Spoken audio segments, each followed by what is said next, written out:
We are officially halfway through 2023. Now, yes, first half of years tend to be a little weaker as far as movies go, but I thought it'd still be fun to kind of see where we're at halfway through and then compare that with the end of the year, because there's been some good stuff and some not so good stuff. In this video, I'm going to be running down my top 10 favorites and my 5 least favorites, and I'd rather end on a positive note, so let's begin with the bottom 5. Gaming Cookie Guy Entertainment. Coming in at number -5 or 5th from the bottom is the only movie that doesn't really need to be here. I just kind of needed a 5th movie because a bottom 4 didn't sound quite as right. And so at number 5 from the bottom is Transformers: Rise of the Beasts. Now, I didn't hate this movie by any means.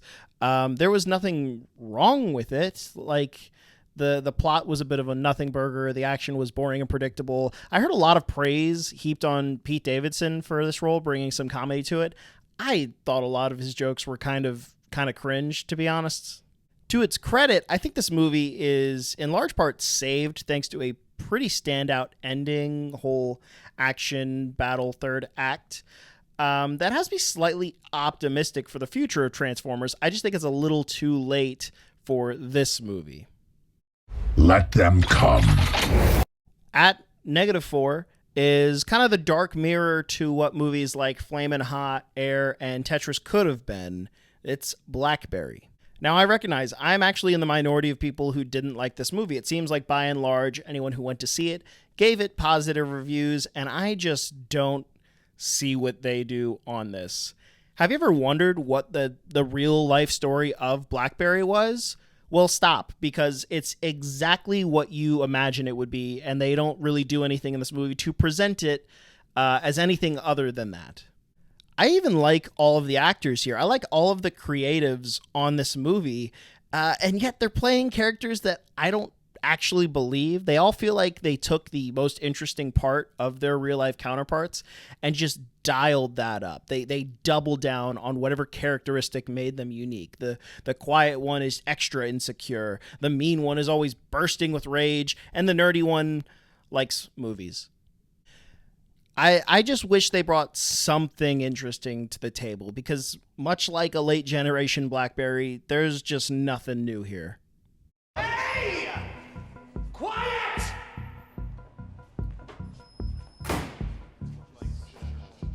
Let's just keep it down out here, guys, for a second.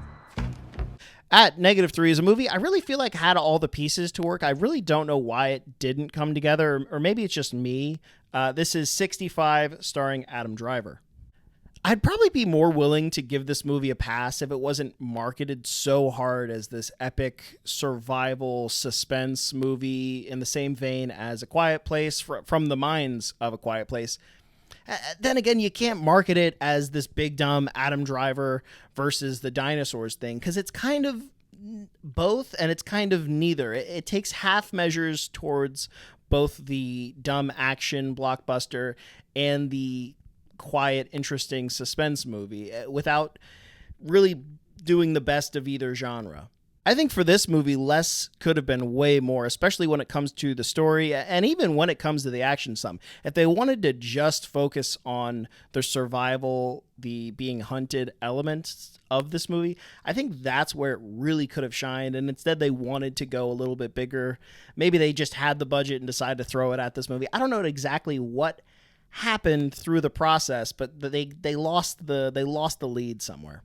At its core, this is just a man versus nature story. At least I feel like that's what it should have been. Throw in some character motivation for story, but that's all you really need. I think the last thing this movie needs is a child character for Adam Driver to protect. I mean, I guess you can do that, but if you do, please don't give them a language barrier. These are our only 2 humans in the whole movie, and they have to do charades the whole time. Just let them talk to each other at least. Going into this movie, I thought this is what Jurassic World could have been, and I guess it is, but that doesn't mean it's any better.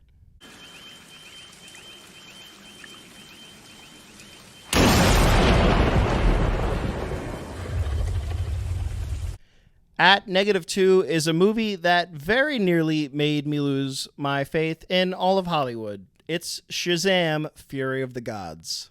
I can't believe I'm saying this, but if Batgirl was anything like Shazam 2, maybe it's a good thing they shelved it. I don't actually believe that, but boy is it close. Who was this for? What happened here? Clearly no one actually went out to see it. The theater I went to had a technical glitch in the middle of it for like 10 or 15 minutes of the whole runtime. I don't think anyone complained. I think eventually they just realized there was an error and fixed it. I didn't miss anything during those, 15 minutes it was down, which is a substantial part of a movie. I guess it looks like Zachary Levi is having fun. Is that what we're rooting for? Him having a good time? I don't know. I don't think his character should have been having a good time. I think he forgot, or someone forgot, that him and Billy Batson's character were supposed to be the same guy because they were completely different. The villains were also terrible, and not terrible in like a good, like relishing kind of terrible, just in like a, why I feel so bad that you have to be in this. Like, I guess I hope you got paid well for this role, Helen Mirren and Lucy Liu and Rachel Zegler, because this is not giving you a lot to work with. And no spoiler, but the end of this movie, there was a moment at the end of this movie where I almost had to look back at everything I just watched and eat my words. I was so close to completely flipping to being on this movie's side until it has the single worst moment of any movie I've seen this year. And not only did it reaffirm every bad thought I had about this movie, but it multiplied it by 10. Oh my gosh, that was the most frustrating thing I've ever seen. I'm over 6,000 years old. Huh? You look great.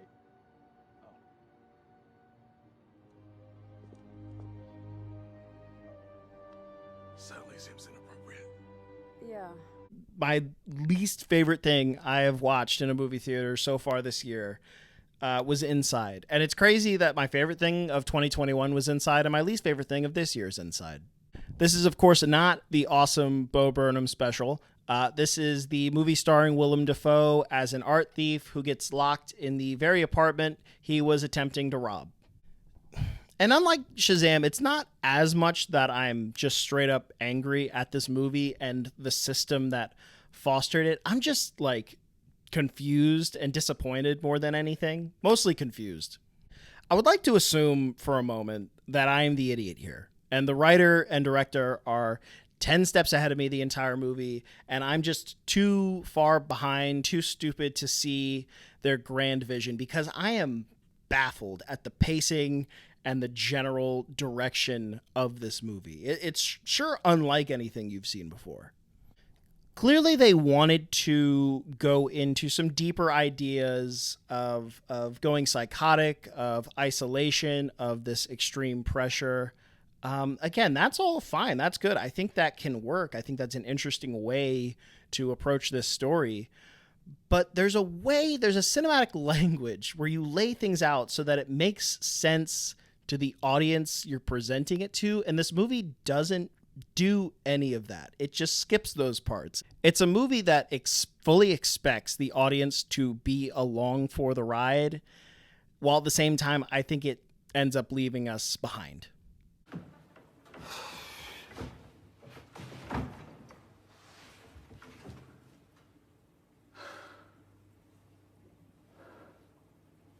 All right. Negative stuff done. I don't generally like being negative about movies. I don't even know why I included that segment, to be honest with you. I think just because negativity gets more clicks. But now that that's out of the way, I want to talk about 10 movies that I have actually liked and in some cases have truly loved that have come out this year. Of course, we're starting with number 10, and we have Still, a Michael J. Fox movie directed by Davis Guggenheim and starring Michael J. Fox. I enjoyed this immensely, even more than some of the movies that are higher on my list. And the only reason it's not higher is unfortunately because it's a documentary. I am blatantly biased against documentaries. It's an interview, and I still get hung up on elevating interviews above, pure works of imagination and fiction. But there was no way I was going to leave it off of this list and not talk about it, especially because while at its core, yes, it's an interview. It's a man talking about his life with another man. But they put in some serious work. They put in some extra scenes to build a story out of this life, and they add those extra layers of emotion that they are trying to bring out and match what we are seeing on the screen and what we were hearing in the story seamlessly. Like, if this isn't evidence of how crucial editing is in any movie, then I don't know what is, because this could have been a lot of things otherwise, other than the great product that we got. The sad sack story is Michael J. Fox gets this debilitating disease and it crushes him. Yeah, that's boring. At number 9 is a movie I would classify as a disappointment, but was nonetheless good enough for my top 10. It's Wes Anderson's Asteroid City. Now, Asteroid City is probably the most Wes Anderson-y movie that Wes Anderson has ever made. I think he's only making more Wes Anderson movies as his career goes on. And that's a dumb sentence, but it doesn't mean it's not true. Every frame, every line, everything about this movie is so meticulously crafted just to be the way that Wes Anderson wants. But that comes at the cost of alienating your audience. Dang it, I almost got that line out.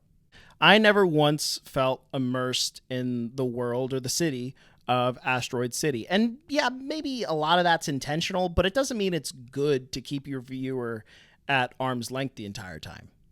Having said that, even though I maybe wasn't as emotionally invested in this as I would have liked to be, it was still some really cool, just sensory overload. If you let yourself, let go of any expectations of understanding what's going on or liking these characters, if you let go of all that and just let yourself be washed away with style, I promise you're still going to have a really good time watching this like I did. Oh.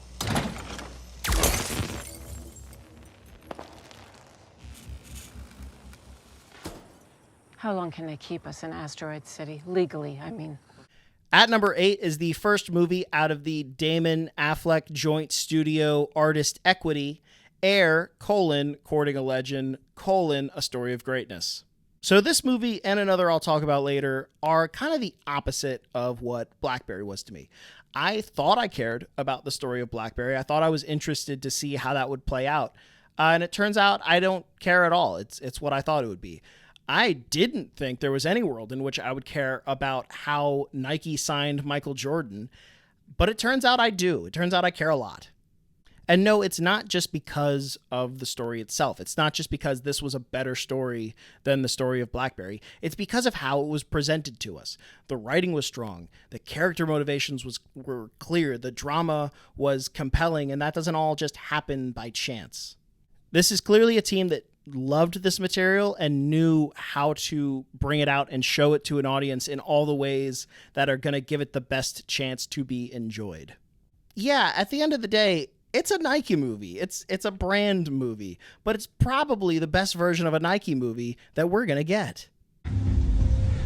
A shoe is just a shoe until somebody steps into it. Then it has meaning. The rest of us just want a chance to touch that greatness. And we need you in these shoes, not so you have meaning in your life, but so that we have meaning in ours. At number 7 is, I don't know why I did finger guns. Oh, finger guns. No, it actually makes sense.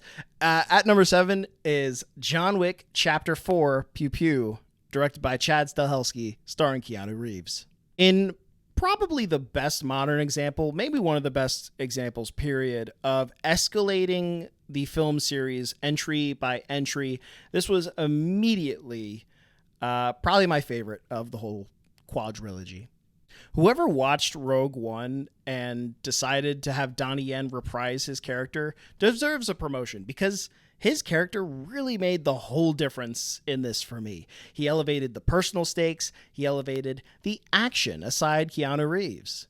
Maybe it's a bit too long as a movie, but honestly, that complaint holds less water as time goes on. It's clear everybody was giving this movie their absolute all. Every single stunt man gave it their all. And so to not let us see that, to leave that on the cutting room floor, I'd much rather just have it in the movie. I'd much rather see it. John Wick is the movie that revitalized Western action movies, and this is such a fitting send off. Hopefully they stop making these. That's a weird thing to say. Hopefully they stop making these. This was really good. They gave you my name. Yeah. I'm sorry. Me too. At number 6 is the movie I've seen most recently. It is Past Lives, directed by Celine Song and starring Greta Lee. For a lot of movies that I talk about, I don't give like context to what the story is because I just assume that people are nerds like me and know everything about every movie. For this one, I'm actually going to give some story context. I feel like that is important. In short, Past Lives is about two people, two childhood friends that reconnect at different points of their lives. This movie is a movie that laid heavily upon my mind in the days after watching it. So be warned, it's going to be one of those. This movie only has like 3 principal characters that we follow the whole time, and they're all acted so well. So shout outs to Greta Lee, Yo Teo, and John Magaro, because without each one of them acting in their characters so well, that this movie does not work. There are a lot of tightropes that have to be walked when making a story just like this, and I think they're handled all really well, and the result is this very affecting story about relationships and the passage of time.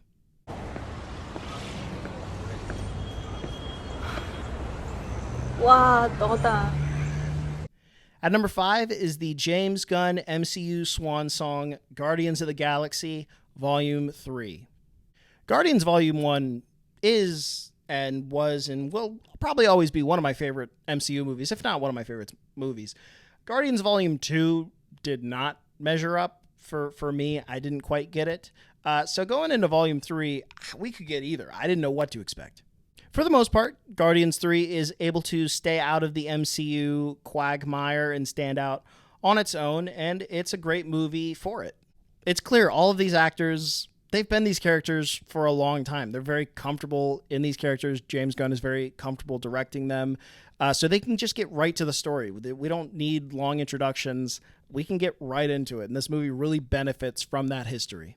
And good news, we can finally like Star-Lord again after the Russos, tweaked his character a little bit. I'm not saying he was bad in those movies, but you got to admit he was a lot less likable. And finally, I got to say this movie delivered what is probably the single best MCU action scene that we have ever gotten and maybe ever will get. I know there were some complaints about it being a little heavy, and to be honest, it is, but I think they've earned it at this point. Guardians Volume 3, there's a lot to like here, even if the soundtrack doesn't go quite as hard. And I miss you so much. And maybe if you open yourself up to it, there's a possibility. I don't think so, Quinn. The movie I have at number 4 is probably going to surprise a lot of people, and that's fine. Not a ton of people have actually watched this. I know it's gaining a little bit of steam, but the ones who have seen it don't seem to be as taken with it as I have been. This is Disney Pixar's Elemental. I acknowledge there's a very specific Venn diagram of people that are going to be really into this movie, and I just happen to fit into that Venn diagram. And so by the end, I was alone, seated between 2 children who were disaffected, not really into the movie, and I was like stifling tears. I had to wait till I got to my car so I could bawl and listen to Helen back on the ride home. No, this movie doesn't really break any new ground. I think that's why a lot of people aren't like super into it. It's a bit of a trodden story, a bit of a trodden path, but I think it tells both of its main stories well, those being, the secret relationship, generational expectations. They intertwine those both super well, and for a world that was so outlandish as Element City, I think it was nice that the characters were as believable and grounded. And I think what this movie really nailed is every interpersonal relationship in it. Fire! Fire! Ah, fire! Hey! Oh, sorry. You're so hot. Excuse me? So whereas Shazam weakened my faith in the Hollywood blockbuster movie, my number 3 movie reminded me what blockbuster movies could have been and are at their best. And that movie, believe it or not, is Dungeons and Dragons: Honor Among Thieves, directed by Jonathan Goldstein and John Francis Daley. At the beginning of the year, if you had me guess, like, oh, where do you think Dungeons and Dragons will rank on your overall list? I would say, like, I don't know, top 20 maybe. If it's surprising, maybe top 10. Never would I have guessed that D&D would be my number 3. The characters are so likable. The writing is so fun. The action, cinematography, choreography is so interesting and different and neat and not what we've seen before. The story is irrelevant because who cares? But it serves its characters. It is so well suited to them. It lets all of them shine in just the right moments. I really wish this did better at the box office, so it would send a clear message that we want more of this, and I hope it does numbers on streaming and on demand. I think when the dust settles on what's been admittedly kind of a disappointing year so far, I think Dungeons & Dragons: Honor Amongst Thieves will remain a bright spot.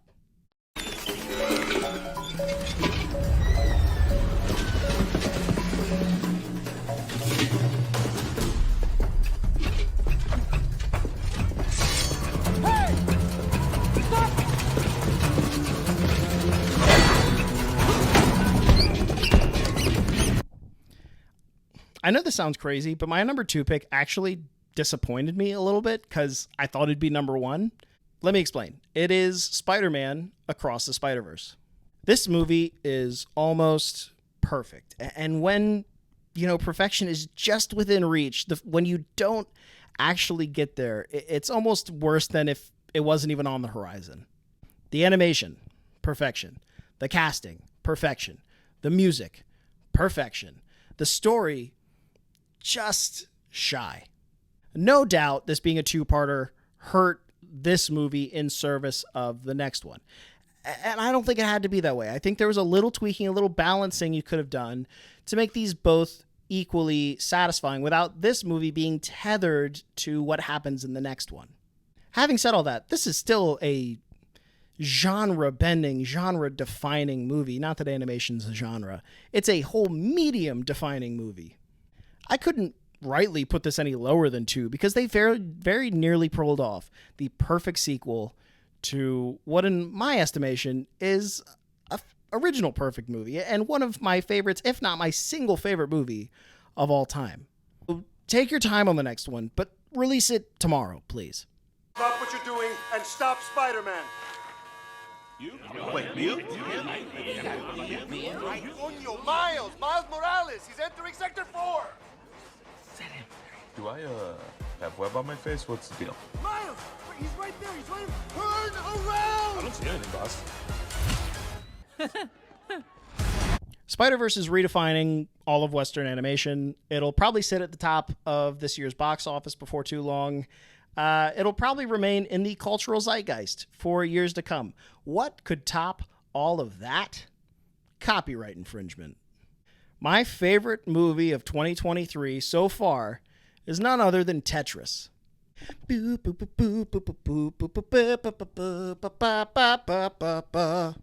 There is nothing, almost nothing, there's nothing that brings me more joy than being surprised by a movie. And there is nothing that surprised me more than Tetris. I even put it at a disadvantage. I knew the real life story of the Tetris copyright battle before I went to go see it because I'm a nerd. So it didn't even have that element of surprise going for it. And yet it was just by the way it told that story that I already knew that made it so good. A lot like Air took everything they had to work with and translated it into the best version they could. The way they ramp up the tension is so great. It's like you're watching a spy movie, but it's flipping Tetris. Needless to say, all the acting is great in this. I think this would almost sweep the acting categories if I was doing my Oscar voting today. All the little 8-bit animated pieces, all of the music translated into the place and period appropriate style, all of the small little touches that would otherwise go unnoticed really made this movie something great to watch. It had me on the edge of my seat by the end. And that is why Tetris is my favorite movie of 2023 so far. Tetris. I don't get it. It's a combination of tetra, Greek for 4, all the game's pieces are variants of 4, and tennis. Tennis? Tennis is supposedly the Russian inventor. He likes tennis. Here, Hank, try it.